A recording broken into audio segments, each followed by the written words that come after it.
The op-ed today over at HartmannReport.com is titled, "Is Most of America's Inflation About Monopolies, Price Gouging, and Oil Barons Fleecing Us?" And just to get right to the right to the point, yes!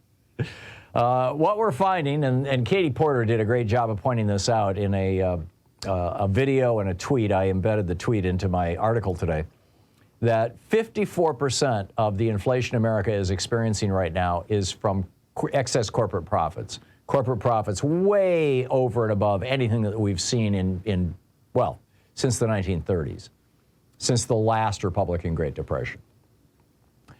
Raising interest rates will do nothing to reduce corporate profits. Nothing. But it will slow down the economy. It'll throw people out of work. The Fed is operating on the assumption that employees demanding raises are the cause of inflation. In fact, average pay is lagging inflation by about 3% right now. And so taking a 2x4 upside the head to our economy, which is what Jerome Powell is going to do today, that's not going to help a whole lot. I mean, yeah, if you produce a recession, you can reduce inflation somewhat. But when 54% of your inflation is caused by corporate greed, and another 30 or 40% of your inflation is caused by oil companies squeezing every last penny of profit out of the American consumer at the pump, then, raising interest rates is going to do nothing for that. The bottom line is, here's an example. The United States, most of our industries in the United States are monopolized. Large corporations, multiple, handful of corporations that control entire industries that operate as cartels, essentially. When Delta raises their airline prices $100 a ticket, United does, 5 seconds later. That kind of thing. Well, that's also the case in Japan. Japan has, some very, very large companies that dominate the Japanese economy. The difference between us and Japan is that Japan has laws in place that tax companies when their profits are obscene or out of line. They have essentially windfall profits taxes in Japan. So what's the inflation rate in Japan right now? 3%. What's the inflation rate in the United States right now? 8.5%.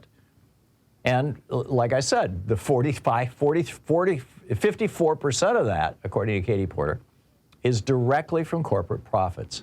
So you can have a monopolized economy and have significant regulation of it, like we used to do with AT&T. We used to have one phone company in the United States. We regulated them very heavily so that they didn't rip us off because they had a monopoly. We do the same thing with our water companies, with our electric companies, with our sewage companies. These are, whether they're privately owned or publicly owned, but particularly when they're privately owned, these are essentially monopolies. You only have one water pipe coming into your house. You only have one power cable coming into your house. You only have one septic line leaving your house. That's a monopoly. And so what we say to these companies is you must operate within these limits. You can't just randomly rip people off. Well, now we've got basically every sector of our economy monopolized, but we have stopped, unlike Japan, we have stopped regulating profits. And so either we need to break up these big corporations and restore competition, which will lower prices, which is what I'm recommending, or we need to do what Japan did and start regulating profits. And we can do that over the short term with the oil industry. We should be doing that right away. But I think, Joe Biden is talking about breaking up the big behemoths. They just blocked this merger between Random House and Simon & Schuster, which is a good thing. They're looking with a jaundiced eye towards this, Kroger and Albertsons merger, I believe it is. So there's a bunch of places here where there are possibilities where the Biden administration is the first administration since basically 1980, since Jimmy Carter, to talk about, breaking up giant corporations.